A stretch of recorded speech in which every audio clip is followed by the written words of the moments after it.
Maulana Maktum Ibrahim atau lebih dikenal sebagai Sunan Bonang lahir pada tahun 1465 Masehi di Kabupaten Tuban, Provinsi Jawa Timur. Merupakan anak sekaligus murid dari Sunan Ampel. Sunan Bonang memiliki 4 saudara, yaitu Sunan Derajat, Siti Syarifah yang merupakan istri Sunan Kudus, Siti Mutmainah, dan Siti Hafsah. Sunan Bonang juga guru bagi Sunan Kalijogo serta berteman dengan Sunan Giri ketika mencari ilmu di pesantren Ampel dan Malaka. Sepanjang hidupnya, Sunan Bonang selalu berusaha untuk mengembangkan penyebaran agama Islam di Pulau Jawa. Sunan Bonang memiliki posisi yang penting di kalangan Wali Songo. Oleh sebab itu, ajaran yang disampaikan oleh Sunan Bonang merupakan cerminan dari ajaran para wali lainnya. Sunan Bonang meninggal pada usia 60 tahun di Lasem, Jawa Tengah tahun 1525 Masehi. Sunan Bonang digambarkan sebagai sosok yang tekun dan bersemangat tinggi dalam belajar, sehingga menjadi ulama yang cerdas dan menguasai berbagai bidang ilmu seperti sastra, seni, tasawuf, fikih, arsitektur, dan Pancasila. Metode dakwah Sunan Bonang merujuk dari buku Sejarah Islam Nusantara karya Rizun Aizid. Sunan Bonang menggunakan kesenian sebagai media dakwahnya. Kesenian ini digunakan Sunan Bonang untuk menarik simpati masyarakat. Adapun kesenian tersebut adalah sebuah seperangkat gamelan yang disebut bonang. Bonang adalah sejenis kuningan yang ditonjolkan di bagian tengahnya. Bila benjolan itu dipukul dengan kayu lunak, maka akan menimbulkan suara yang sangat merdu. Terlebih lagi, bila yang memukul atau menabuhnya adalah Sunan Bonang, pasti suara musiknya sangat merdu. Ia adalah seorang wali yang mempunyai cita rasa seni yang tinggi, sehingga apabila membunyikan bonang, pengaruhnya sangat hebat bagi pendengarnya. Besar kemungkinan karena alat kesenian yang dipakai inilah yang kemudian ia dijuluki sebagai Sunan Bonang. Ternyata media dakwah yang digunakan Sunan Bonang ini cukup mujarab. Terbukti ia berhasil menarik simpati rakyat sehingga mereka pun dengan mudah menerima Islam. Selain itu, tembang-tembang yang diajarkan Sunan Bonang juga merupakan tembang yang berisikan ajaran agama Islam.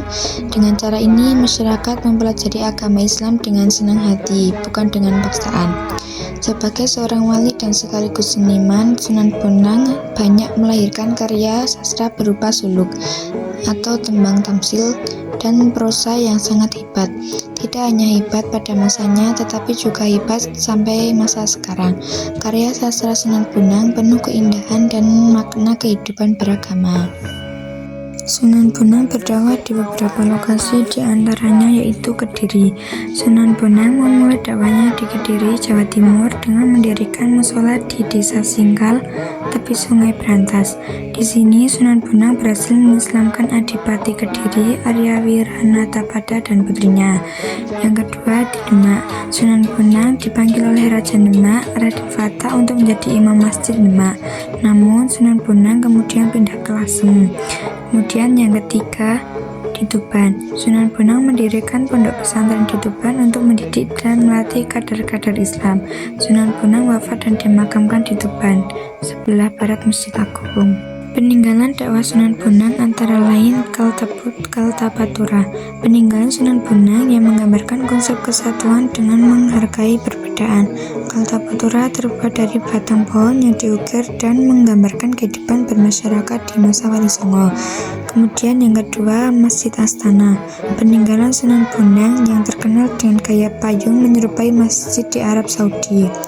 Kemudian yang ketiga, Pendopo. Peninggalan Sunan Bonang yang terletak di dalam komplek makam Sunan Bonang. Pendopo itu berbentuk limas, umpak-umpak berwarna putih yang terbuat dari tulang ikan. Kemudian yang keempat, Masjid Jami Tuban. Masjid yang berada di kompleks makam Sunan Bonang. Yang kelima, Tembang Tombok Ati. Lagu yang diciptakan oleh Sunan Bonang yang menyampaikan hukum-hukum serta kewajiban yang perlu dilakukan oleh umat muslim. Yang keenam, Suluk Wujil. Karya sastra yang dipengaruhi Kitab Al-Siddiq karya Abu Said Al-Khair. Naskah asli Suluk di Wujil disimpan di perpustakaan Universitas Leiden, Belanda. Yang ketujuh, Gerakan Fisik dari huruf hijaiyah. Sunan Bonang menciptakan gerakan-gerakan fisik atau jurus yang diambil dari seni bentuk huruf hijaiyah. Sunan Bonang juga dikenal sebagai ulama dan seniman yang mahir memainkan wayang. Sunan Gresik.